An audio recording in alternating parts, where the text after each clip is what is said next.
परमेश्वर की स्तुति, महिमा और धन्यवाद हो। अध्याय 10। कैसरिया में कुरनेलियुस नाम का एक मनुष्य था जो इतालियानी नामक पलटन का सूबेदार था। वो भक्त था और अपने सारे घराने समेत परमेश्वर से डरता था और यहूदी लोगों को बहुत दान देता और बराबर परमेश्वर से प्रार्थना करता था। उसने दिन के तीसरे पहर के निकट दर्शन में स्पष्ट रूप से देखा कि परमेश्वर का एक स्वर्गदूत उसके पास भीतर आकर कहता है, हे कुरनेलियुस। उसने उसे ध्यान से देखा और डरकर कहा, हे प्रभु, क्या है? उसने उससे कहा, तेरी प्रार्थनाएं और तेरे दान स्मरण के लिए परमेश्वर के सामने पहुंचे हैं, और अब याफा में मनुष्य भेजकर शमौन को, जो पतरस कहलाता है, बुलवा ले। वो शमौन चमड़े का धंधा करने वाले के यहां अतिथि है, जिसका घर समुद्र के किनारे है।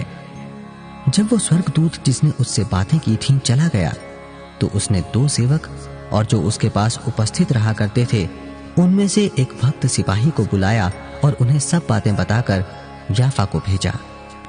दूसरे दिन जब वे चलते चलते नगर के पास पहुंचे, तो दोपहर के निकट पतरस छत पर प्रार्थना करने चढ़ा। उसे भूख लगी और कुछ खाना चाहता था, परंतु जब वे तैयारी कर रहे थे तो वो बेसुध हो गया और उसने देखा कि आकाश खुल गया और एक पात्र बड़ी चादर के समान चारों कोनों से लटकता हुआ पृथ्वी की ओर उतर रहा है, जिसमें पृथ्वी के सब प्रकार के चौपाए और रेंगने वाले जंतु और आकाश के पक्षी थे। उसे एक ऐसा शब्द सुनाई दिया, हे पतरस, उठ, मार और खा। परंतु पतरस ने कहा, नहीं प्रभु, कदापि नहीं, क्योंकि मैंने कभी कोई अपवित्र या अशुद्ध वस्तु नहीं खाई है। फिर दूसरी बार उसे शब्द सुनाई दिया, जो कुछ परमेश्वर ने शुद्ध ठहराया है उसे तू अशुद्ध मत कह। 3 बार ऐसा ही हुआ। तब तुरंत वो पात्र आकाश पर उठा लिया गया।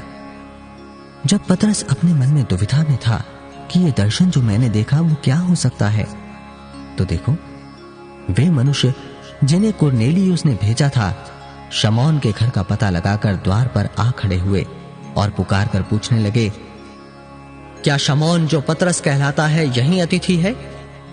पतरस तो उस दर्शन पर सोच ही रहा था कि आत्मा ने उससे कहा, देख, 3 मनुष्य तेरी खोज में हैं, अतः उठकर नीचे जा और निसंकोच उनके साथ हो ले, क्योंकि मैंने ही उन्हें भेजा है। तब पतरस ने उतरकर उन मनुष्यों से कहा, देखो, जिसकी खोज तुम कर रहे हो वो मैं ही हूं। तुम्हारे आने का क्या कारण है?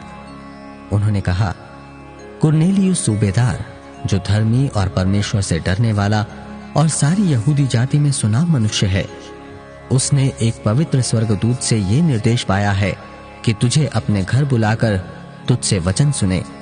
तब उसने उन्हें भीतर बुलाकर उनकी पहुनाई की। दूसरे दिन वो उनके साथ गया और याफा के भाइयों में से कुछ उसके साथ हो लिए। दूसरे दिन वे कैसरिया पहुंचे और कुरनेलियुस अपने कुटुंबियों और प्रिय मित्रों को इकट्ठा करके उनकी बाट जोह रहा था। जब पतरस भीतर आ रहा था तो कुरनेलियुस ने उससे भेंट की और उसके पांवों पर गिरकर उसे प्रणाम किया, परंतु पतरस ने उसे उठाकर कहा, खड़ा हो, मैं भी तो मनुष्य हूं।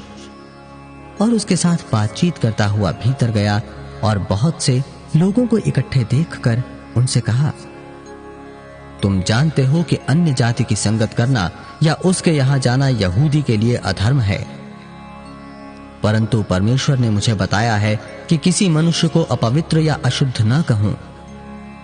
इसीलिए मैं जब बुलाया गया तो बिना कुछ कहे चला आया। अब मैं पूछता हूं कि मुझे किस काम के लिए बुलाया गया? कुरनेलियुस ने कहा, इसी घड़ी पूरे 4 दिन हुए मैं अपने घर में तीसरे पहर प्रार्थना कर रहा था, तो देखो, एक पुरुष चमकीला वस्त्र पहने हुए मेरे सामने आ खड़ा हुआ और कहने लगा, हे कुरनेलियुस, तेरी प्रार्थना सुन ली गई है और तेरे दान परमेश्वर के सामने स्मरण किए गए हैं। इसलिए किसी को याफा भेजकर शमौन को, जो पतरस कहलाता है, बुला। वो समुद्र के किनारे शमौन, चमड़े का धंधा करने वाले के घर में अतिथि है। तब मैंने तुरंत तेरे पास लोग भेजे और तूने भला किया जो आ गया। अब हम सब यहां परमेश्वर के सामने हैं, ताकि जो कुछ परमेश्वर ने तुझसे कहा है उसे सुने।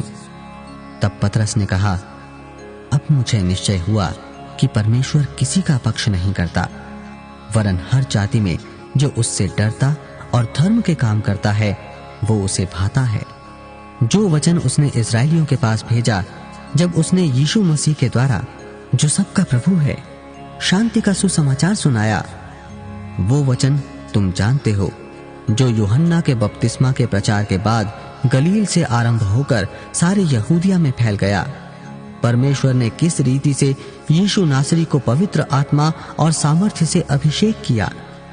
वो भलाई करता और सबको जो शैतान के सताए हुए थे अच्छा करता फिरा, क्योंकि परमेश्वर उसके साथ था। हम उन सब कामों के गवाह हैं जो उसने यहूदिया के देश और यरूशलेम में भी किए, और उन्होंने उसे काठ पर लटकाकर मार डाला। उसको परमेश्वर ने तीसरे दिन जिलाया और प्रकट भी कर दिया, सब लोगों पर नहीं, वरन उन गवाहों पर जिन्हें परमेश्वर ने पहले से चुन लिया था, अर्थात हम पर, जिन्होंने उसके मरे हुओं में से जी उठने के बाद उसके साथ खाया पिया।